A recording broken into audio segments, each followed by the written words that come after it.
Que la grâce de Dieu soit avec chacun d'entre vous. Je prie pour la bénédiction en ce moment, la bénédiction dans votre vie, la bénédiction dans votre esprit, dans votre cœur, dans votre âme.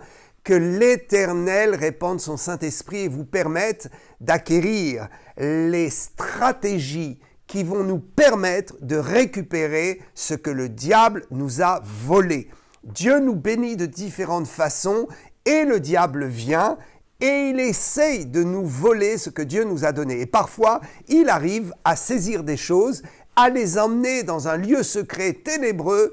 Et notre rôle, notre devoir, c'est d'aller récupérer et de ne pas nous laisser dépouiller par Satan. Je vais expliquer ici les 5 principes qui vont nous permettre de récupérer, par la puissance de la grâce de Dieu, de récupérer ce que les puissances des ténèbres, le monde des ténèbres, Satan nous a volé. Alors je vais parler à propos d'un élément important dans le cheminement de l'histoire de David, une histoire qui va être fondamentale pour expliquer comment récupérer ce que Satan nous a pris. Autrement dit, un texte incontournable qui se trouve dans le premier livre de Samuel au chapitre 30. Nous allons faire la lecture de quelques versets, mais avant de commencer, je voudrais vous dire que David est pour nous un exemple parfait de ce qu'a été Christ dans l'application de sa royauté pour nous et dans notre vie. David est l'image de Christ en tant que lion de Juda, en tant que roi d'Israël et en tant que roi des rois sur son peuple. Jésus est notre roi et la royauté qu'il nous donne de pouvoir partager est une royauté qui est clairement définie dans la Bible et qui était déjà prophétisée dans la vie du roi David. Si il est vrai que Joseph a été une image de Christ, une image du Messie dans sa souffrance et sa façon d'être sur terre dans sa première venue, David nous dépeint l'image de Christ dans sa pleine victoire et dans l'acquisition de sa royauté. Alors, je vais commencer tout de suite en lisant un premier texte dans 1 Samuel, donc chapitre 30, verset 18. David sauva tout ce que les Amalécites avaient pris, et il délivra aussi ces 2 femmes. Il ne leur manqua personne, ni petit ni grand, ni fils ni fille, ni aucune chose du butin, ni rien de ce qu'on leur avait enlevé. David ramena tout. David ramena tout. Il récupéra tout ce que l'ennemi lui avait pris. C'est là ce que Dieu nous demande de faire en tant qu'enfant de Dieu, en tant que ministre de l'Évangile. Si vous avez une fonction dans l'œuvre de l'Église, dans l'Église locale, sachez que vous avez un devoir. Vous devez être des conquérants. Vous devez être des hommes et des femmes de l'esprit qui récupèrent ce que Satan a volé. Si vous êtes un chrétien, il est de votre devoir aussi. Même si vous n'êtes pas engagé spécifiquement dans l'œuvre de l'Église, vous êtes un chrétien à part entière et vous apportez votre contribution dans l'Église et votre spiritualité. C'est ainsi qu'il faut être, vous aussi, des hommes et des femmes de combat, de récupération, des hommes et des femmes qui sont capables d'aller et d'arracher entre les mains de Satan ce qu'il nous a volé. Peut-être dans votre maison, il a volé un enfant. Peut-être il a volé la destinée de votre vie. Peut-être il a volé des biens. Quand je dis il a volé des enfants, nous allons voir dans le texte que ce qui est le plus dramatique dans l'histoire du chapitre 30, ce que David a vécu, ce qui est le plus dramatique, c'est que des hommes, des femmes ont été emmenés en captivité, ont été arrachés de leur village et ont été arrachés de l'environnement et de la convivialité, de la fraternité, de la famille même de David. Ça, c'est ce qu'il y a de plus terrible. L'ennemi est venu et il a volé des gens, des personnes.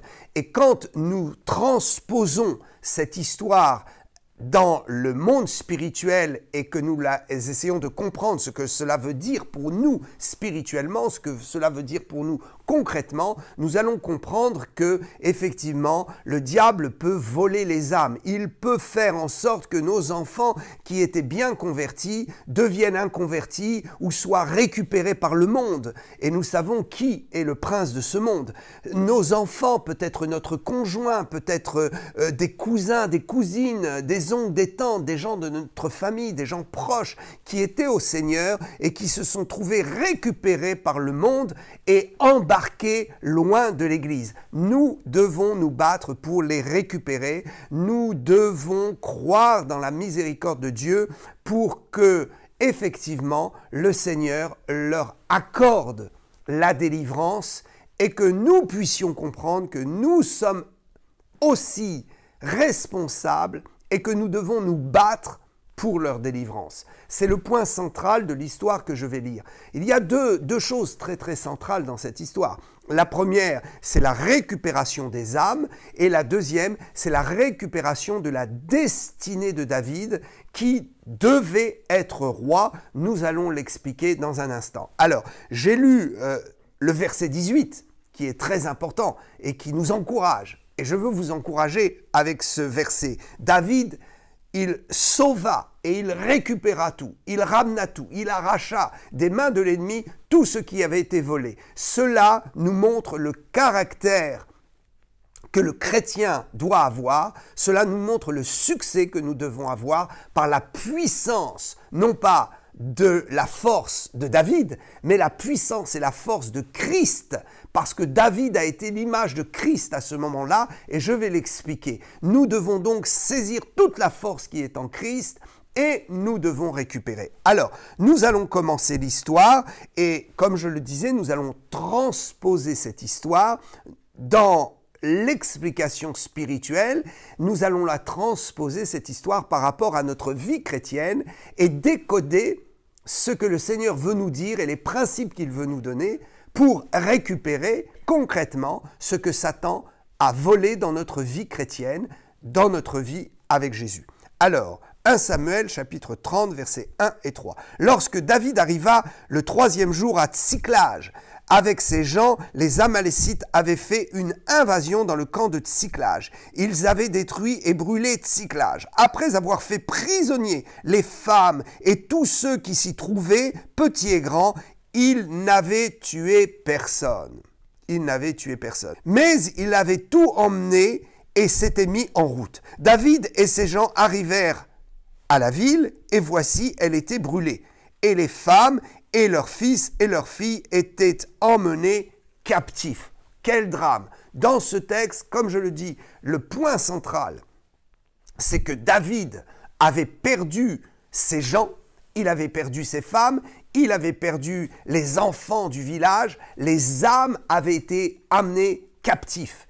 Et le village avait été brûlé, le butin avait été emmené, donc David va être très troublé devant ce spectacle.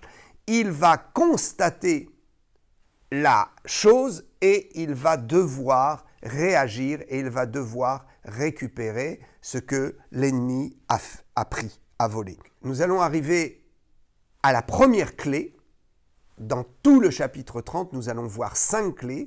Comme je le disais, voici la première clé, s'encourager soi-même.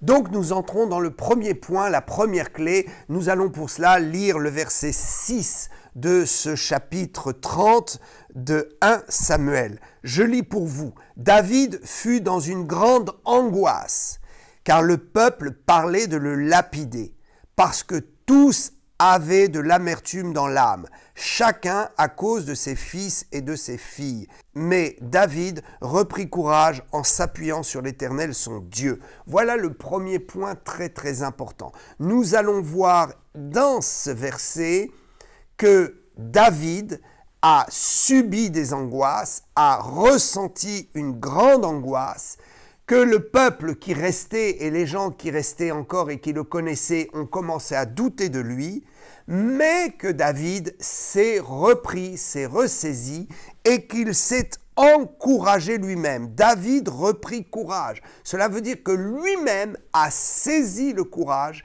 Il n'a pas attendu qu'on vienne prier pour lui, qu'on vienne l'encourager, parce que de toute façon, les gens autour de lui étaient découragés, mais il est rentré en lui-même, il s'est isolé et il a commencé à s'encourager en s'appuyant sur Dieu. Vous savez, il y a des façons de s'encourager qui sont des façons du monde, qui peuvent avoir plus ou moins de succès et de réussite. Mais le véritable encouragement, c'est celui qui nous est donné par la puissance des promesses de Dieu. C'est en s'appuyant sur Dieu. Comment est-ce que David a fait ? Très probablement, c'était un grand adorateur. Il a dû commencer à adorer, à réciter des psaumes, à chanter des psaumes.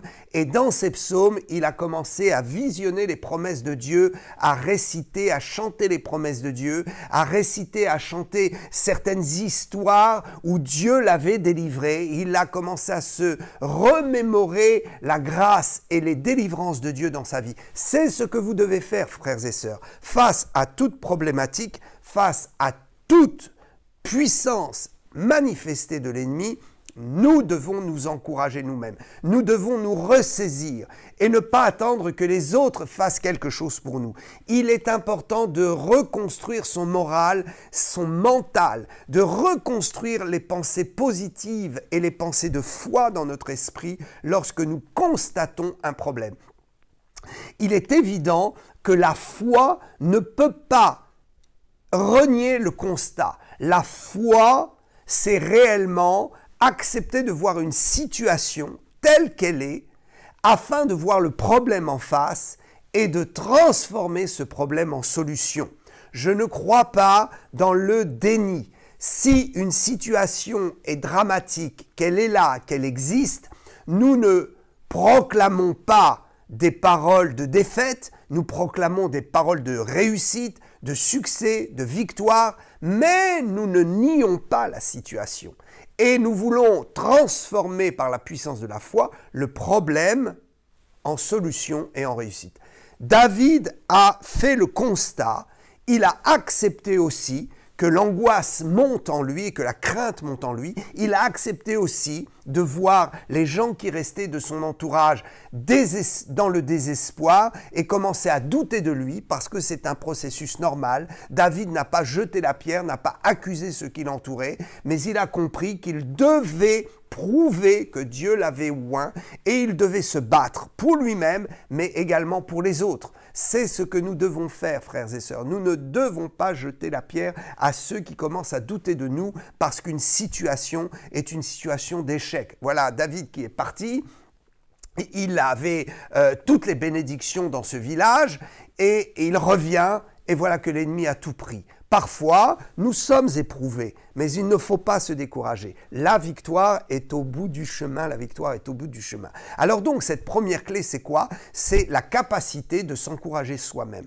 Ce qui est intéressant dans ce verset, c'est de comprendre que David a été réellement l'image type de Satan, il a été l'image prophétique de Satan et nous pouvons transposer ce verset 6 avec Gethsémane. Jésus a souffert, il a reçu en lui-même de terribles angoisses au moment où il s'apprêtait à livrer un grand combat, le combat de la croix pour chacun d'entre nous, la victoire totale pour chacun d'entre nous.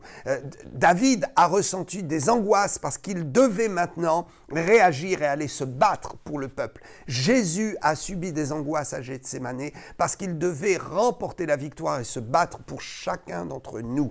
L'angoisse n'est pas un péché.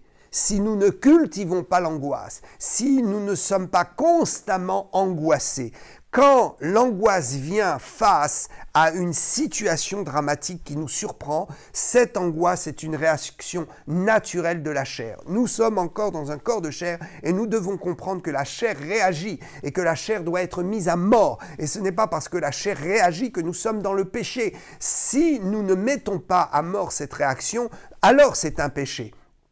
Il ne faut donc pas se culpabiliser, frères et sœurs. Si vous apprenez une mauvaise nouvelle ou qu'un constat très négatif vient devant vous comme cela, rapidement, subitement, et que vous éprouvez de la crainte et de l'angoisse qui vous saisit, sachez que c'est la chair qui réagit et sachez que ce n'est pas un péché. Il faut donc accepter ce fait et comprendre que ces angoisses qui nous saisissent, qui sont permises par Dieu et qui sont une réaction de l'homme charnel, sont là pour nous faire réagir dans la foi.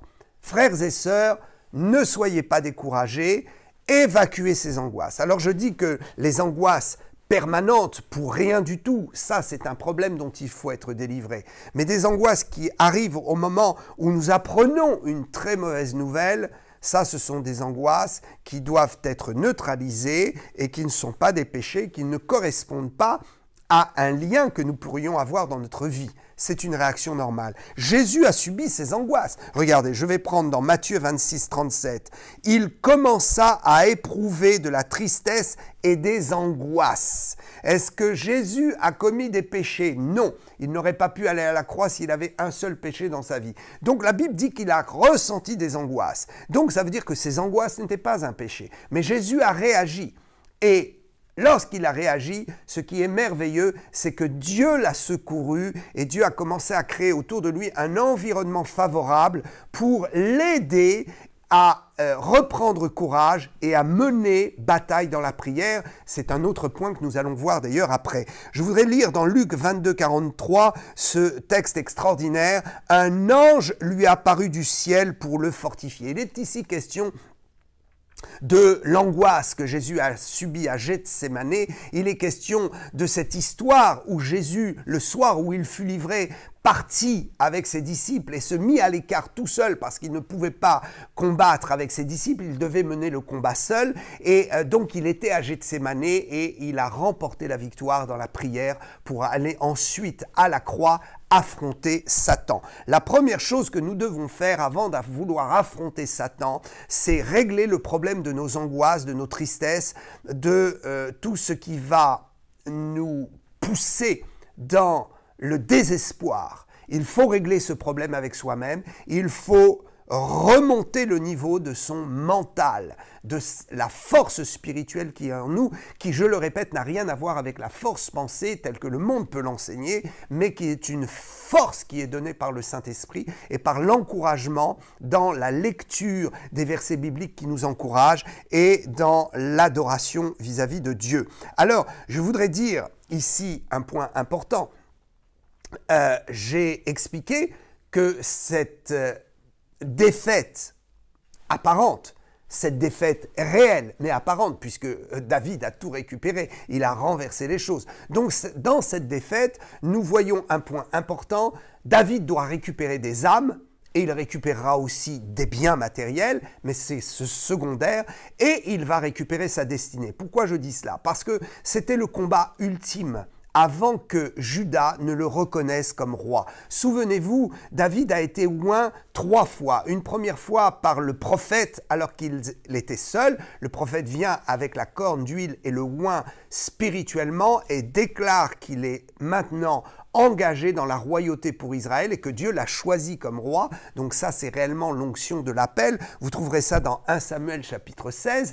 Et puis, après ça, David va cheminer vers une royauté réelle et reconnue. Et juste avant d'être reconnu par Juda, il va devoir passer cette ultime épreuve. Et s'il n'avait pas remporté cette épreuve, les gens qui étaient désespérés, qui étaient prêts même à le lapider, à le rejeter, ces gens-là n'auraient jamais reconnu David comme roi. Il a fallu qu'il fasse des preuves. Et Dieu l'a amené sur un terrain de preuve, un terrain de foi. Et Dieu a amené David dans ce combat afin que le peuple voie que David était oint. Ne doutez pas de votre onction. Ne doutez pas que le Saint-Esprit est avec vous. Ne doutez pas que vous avez la capacité de faire des exploits pour Dieu et de récupérer les choses. Alors, ensuite, David a été oint donc sur tout Juda. Ça, on trouve ça dans 2 Samuel chapitre 2. Et puis, vous trouverez également ensuite, dans 2 Samuel chapitre 5,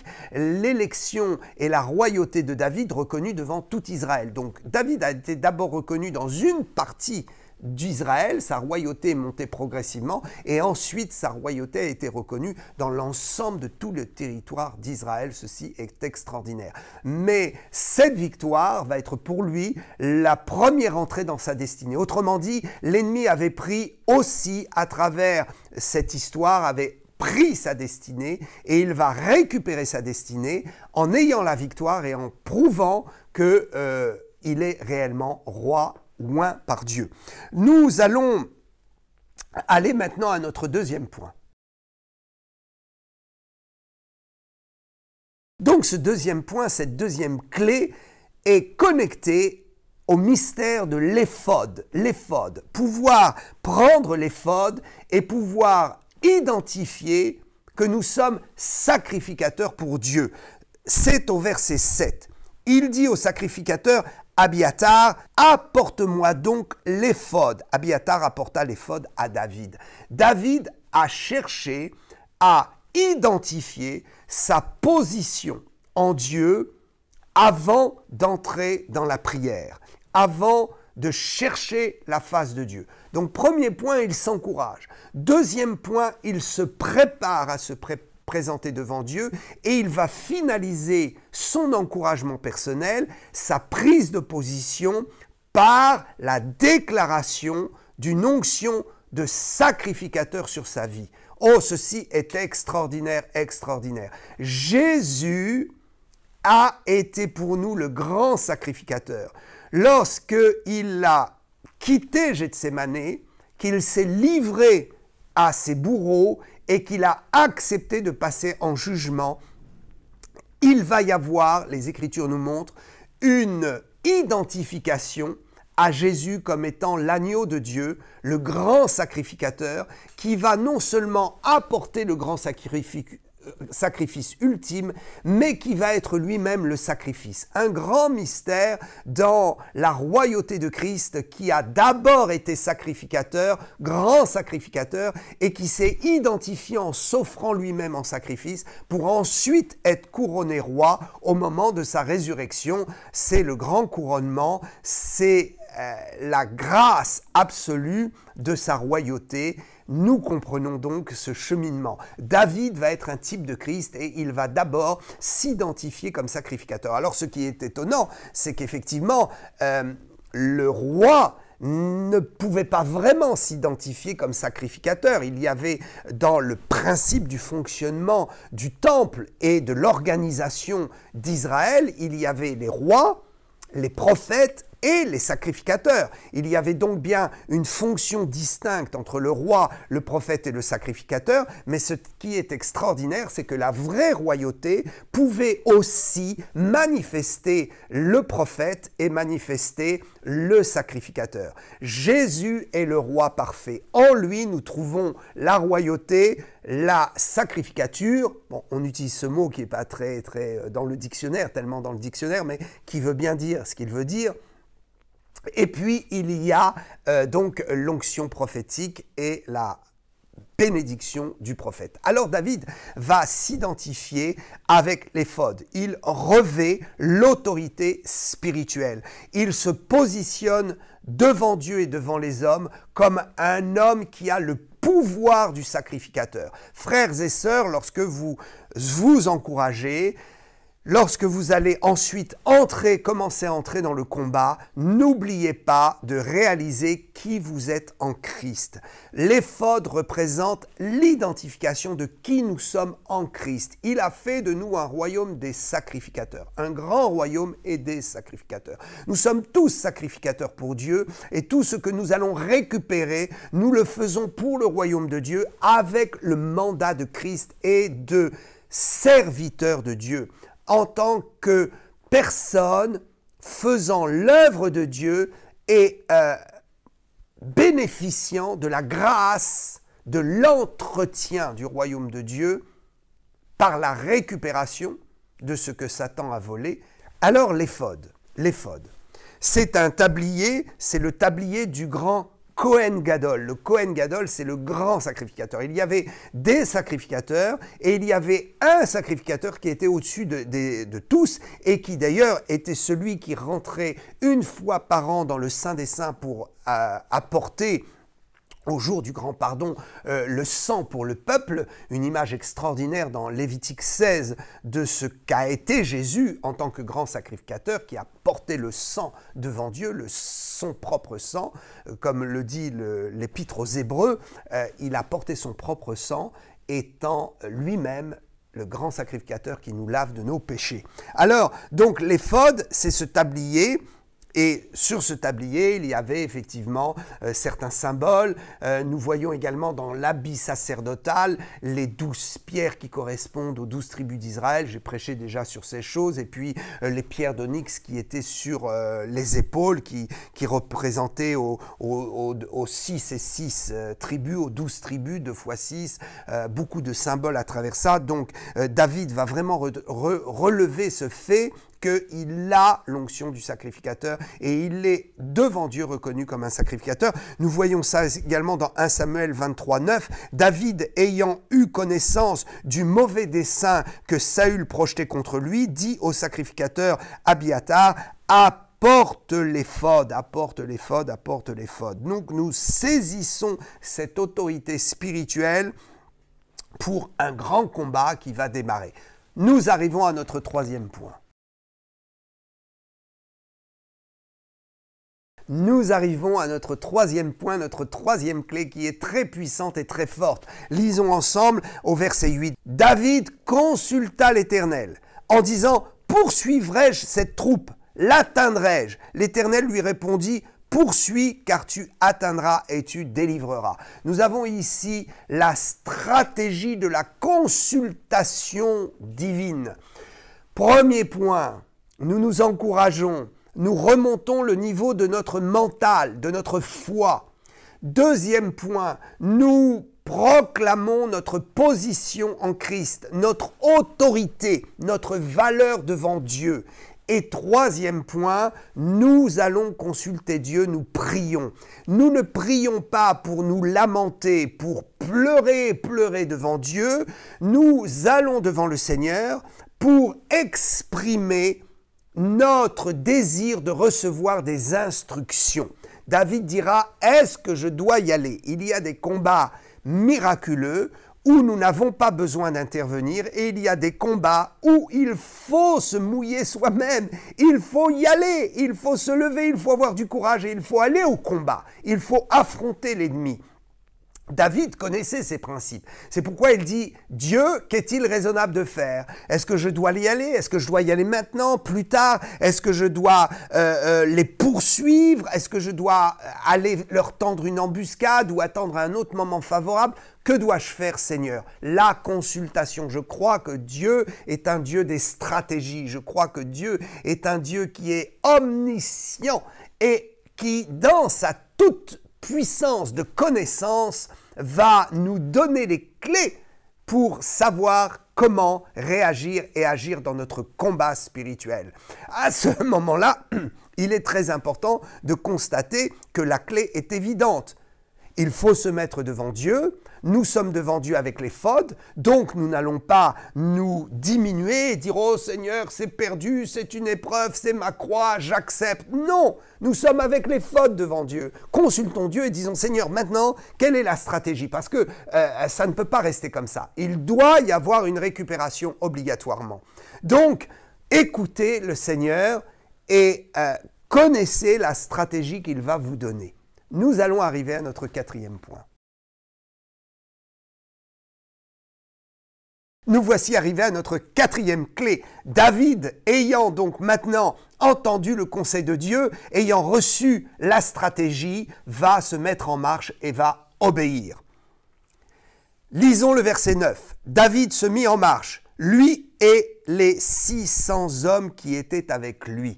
Nous allons comprendre que David se met en marche avec l'ensemble des hommes qu'il a, mais en chemin, il va devoir laisser 200 de ses hommes sur les 600 et poursuivre avec 400 parce que 200 sont fatigués, sont épuisés. Je crois que si David n'avait pas consulté Dieu, il aurait pu se mettre en colère contre les 200 hommes qui étaient fatigués. Mais David était serein. Il savait en lui-même que Dieu était avec lui et que c'est lui qui poursuivait, qui avait la victoire et que donc les hommes qui étaient avec lui étaient là uniquement pour lui prêter main forte, mais peu importe s'ils sont nombreux ou s'ils ne sont pas nombreux ou si certains abandonnent en cours de route. Je crois que là encore, David nous montre l'exemple parfait de l'amour de Jésus, de la compréhension de Jésus qui n'est pas dans la condamnation, la médisance ou le rejet. Souvenez-vous, David voit le village brûler, il voit ces gens qui sont contre lui, il n'est pas en colère contre ces gens, il est en colère contre l'ennemi. Ça, c'est vraiment la démarche spirituelle.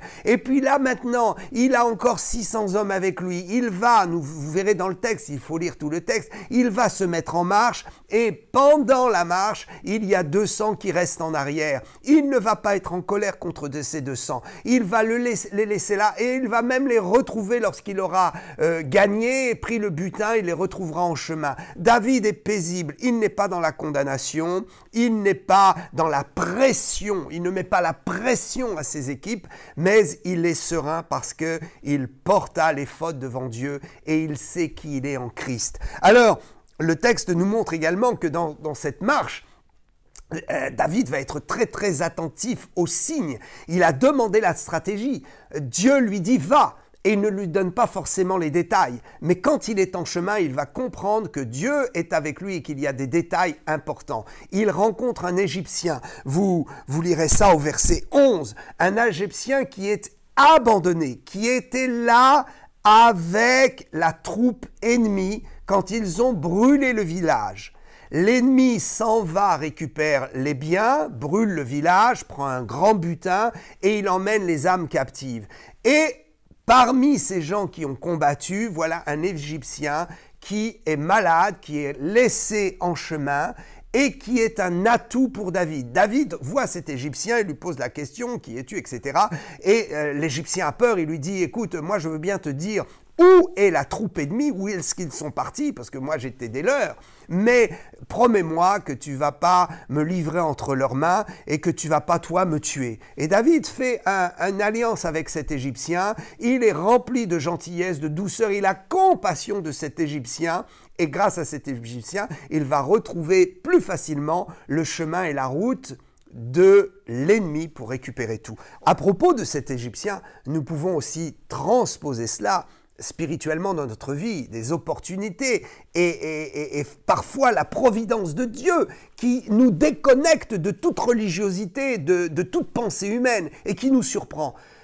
Cet Égyptien est un peu l'image de certaines personnes que Dieu va mettre dans notre vie alors que nous sommes en route pour nous battre. Peut-être des avocats païens, peut-être des gens qui ne sont pas chrétiens, ou peut-être même des gens qui sont carrément dans le camp de l'ennemi et qui vont être déçus et qui vont vouloir abandonner peut-être le camp de l'ennemi. En tout cas, des gens que nous n'aurions jamais soupçonnés, que Dieu met sur notre chemin pour que nous puissions les utiliser pour le combat que nous allons livrer. Ne soyons pas des religieux, ne rejetons pas les opportunités de Dieu et sachons utiliser aussi les capacités, les moyens de ce monde que Dieu met sur notre route pour pouvoir emporter une victoire et pour aller plus loin et plus vite dans la victoire. Ceci était extraordinaire. Nous allons passer maintenant à notre 5e point, un point très important et fondamental qui sera le 5e point et la 5e clé finale. Donc nous sommes arrivés à notre 5e clé. Et vous allez me dire, mais oui, cette 5e clé, finalement, elle intervient après que David ait récupéré tout.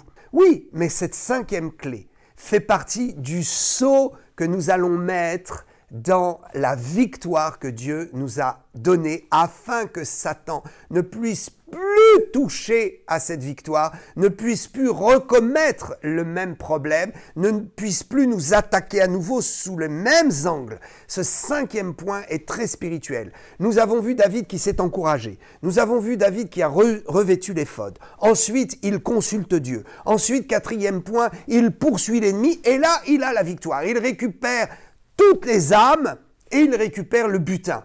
Et il rentre maintenant. Et il va appliquer le 5e point de récupération, qui est un point spirituel, je le répète, puisque ce point n'a pas aidé à récupérer. C'est les 4 premiers qui ont aidé à récupérer. Mais ce 5e point fait partie de la récupération et fait partie des principes spirituels. Pourquoi? Parce que nous allons voir que David va sanctifier toute sa victoire afin que l'ennemi ne puisse plus revenir sur cette attaque et afin que, surtout, le butin spirituel récupéré puisse être dans une totale victoire. J'ai expliqué qu'il va récupérer 3 choses essentielles. Il va récupérer le butin matériel, ça c'est secondaire, mais ça c'est nécessaire. Il va récupérer les âmes et il va récupérer sa destinée. Ce 5e point nous parle de la récupération de sa destinée. Autrement dit, en emmenant les âmes qu'il a récupérées, le butin, il va dévoiler la récupération de sa destinée. Lisons ensemble au verset 26. De retour à Tsiklag, David envoya une partie du butin aux anciens de Juda, à ses amis. Quelle grâce extraordinaire! David a compris qu'il est maintenant un héros et que pour ponctuer, asseoir son élection royale, je le répète, cette élection qu'il a reçue d'abord par une première onction d'huile avec le prophète, il va donc retourner et distribuer une partie de son butin, partager sa victoire. Frères et sœurs, la dignité du chrétien, la dignité de la royauté de Christ en nous, c'est d'être large, d'être généreux et de partager notre victoire avec les autres. Il y a le partage spirituel, il y a le partage également physique réel. Si Satan vous avait pris de l'argent, si Satan vous avait pris une maison, s'il y avait des affaires bloquées depuis des années et que matériellement vous avez récupéré quelque chose, soyez généreux, sanctifiez. D'abord, donnez 10% à la maison du trésor. Il est important de sanctifier ce que vous avez récupéré qui était définitivement perdu sur le plan matériel. Donnez votre dîme, donnez une offrande si vous n'avez pas la foi de donner 10%. Donnez au moins une offrande sur votre récupération matérielle. Donnez-la au trésor du temple, donc dans l'église ou dans un ministère. Et puis faites des dons autour de vous pour encourager tous ceux qui croient en vous, tous ceux qui ont vu votre victoire, tous ceux qui ont vu la gloire de Dieu à travers votre combat et qui vont maintenant pouvoir croire en vous, s'appuyer sur vous et même peut-être devenir des enfants spirituels et vous suivre. En tout cas, ils vont récupérer votre témoignage. Donc David a regagné le cœur de ceux qui ne croyaient plus en lui et il a regagné le cœur non seulement de ceux qui ont constaté que le village avait été pillé et brûlé, il va aussi récupérer la confiance de gens qu'il ne voyait pratiquement plus depuis 2 ans. Il envoya des présents aux anciens de Juda et de Bethel jusqu'à Hébron. Cela veut dire que depuis, on relit toute l'histoire, il faut lire les textes pour bien saisir cela. Ça veut dire qu'une partie des gens qui étaient censés l'élire comme roi ou le suivre, une partie depuis 2 ans était déconnectée de David et ne le suivait pas et ne le connaissait pas vraiment. Ce qui se passa fut extraordinaire. Il fut invité à Hébron et il fut couronné roi de Juda suite à la grâce et à la faveur qu'il a activée dans le cœur de tous les gens de Juda par le fait de donner aux anciens, d'honorer les anciens par des présents. Frères et sœurs, il est important de comprendre que l'or et l'argent et les biens matériels sont des moyens que Dieu met à notre disposition pour gagner le cœur des gens. Ne soyons pas religieux et hypocrites. Nous avons besoin d'argent dans ce monde. Nous avons besoin de choses matérielles tant que nous serons dans ce monde. C'est une grâce, c'est une joie, c'est un bonheur que de recevoir des présents. et de recevoir de l'argent de quelqu'un qui a été élevé spirituellement, qui a eu ses victoires. Ceci est tellement important. Je voudrais citer un texte dans le Nouveau Testament qui est très obscur, mais qui nous déconnectera définitivement de l'esprit religieux en disant « Oh, mais l'argent c'est souillé, les présents c'est pas bien, je prie pour toi c'est suffisant, prie pour moi c'est suffisant. » Non, bénissons-nous les uns les autres matériellement et partageons, soyons généreux. Je lis ce texte du Nouveau Testament pour vous, très surprenant. Il s'agit de Luc chapitre 16, verset 9. « Et moi, je vous dis, faites-vous des amis avec les richesses injustes, pour qu'ils vous reçoivent dans les tabernacles éternels quand elles viendront à vous manquer. » Oh, ce texte est surprenant. Il y aurait beaucoup de choses à dire sur ce texte, effectivement, mais je voudrais juste retenir le fait que Dieu est précis et qu'il dit que nous pouvons attirer la faveur de quelqu'un avec des richesses que Dieu nous a données ou que nous avons. Des richesses qui sont somme toute injustes, puisque le système de Mammon va périr. Le système de Mammon est injuste dans ce monde.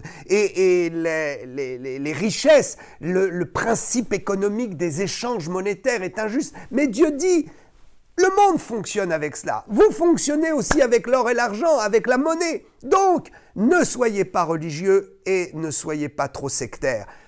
Quand vous avez de l'argent et que vous le donnez à quelqu'un, à un frère, à une sœur, à un serviteur de Dieu, sachez qu'obligatoirement, il y a une joie qui se produit parce que c'est normal. Et vous pouvez vous faire des amis avec cela. Alors, il n'y a rien de mauvais dans ce texte. Il ne faudrait surtout pas l'interpréter d'une mauvaise façon en disant « voilà, avec mon argent, je vais me faire des amis » parce que dans le monde, il y a des gens qui utilisent leur argent et qui pensent se faire des amis, mais ils ne se font aucun ami parce que les gens viennent, consomment l'argent et puis après, on ne les revoit plus. Non, je parle de cette réalité d'une offrande qui est faite dans le cadre spirituel et qui est faite dans l'approbation de Dieu parce que ces richesses injustes que nous avons prises et récupérées sont devenues sanctifiées et sont sanctifiées dans la main de ceux à qui nous les remettons. Alors, revenons à notre cinquième point qui est extraordinaire. Donc, David a récupéré sa destinée, il se fait des amis, on l'accueille, on l'invite à Hébron et là, il va pouvoir être couronné sur toute une partie du peuple de Dieu et c'est déjà un cheminement glorieux vers sa destinée. Il faut récupérer votre destinée. Il y a des combats qui sont directement liés à votre avenir, à votre destinée, aux enjeux qui sont les enjeux de votre travail avec Dieu dans ce monde, des enjeux de votre réussite avec le Saint-Esprit dans ce monde, des enjeux de votre réussite dans le corps de Christ. Oh, que Dieu nous enseigne cette sagesse. David a toujours donné. David a été toujours très généreux et quand il a récupéré ses biens, il a su qu'il devait sanctifier ces choses. Alors, donc je le répète, il y a la récupération matérielle.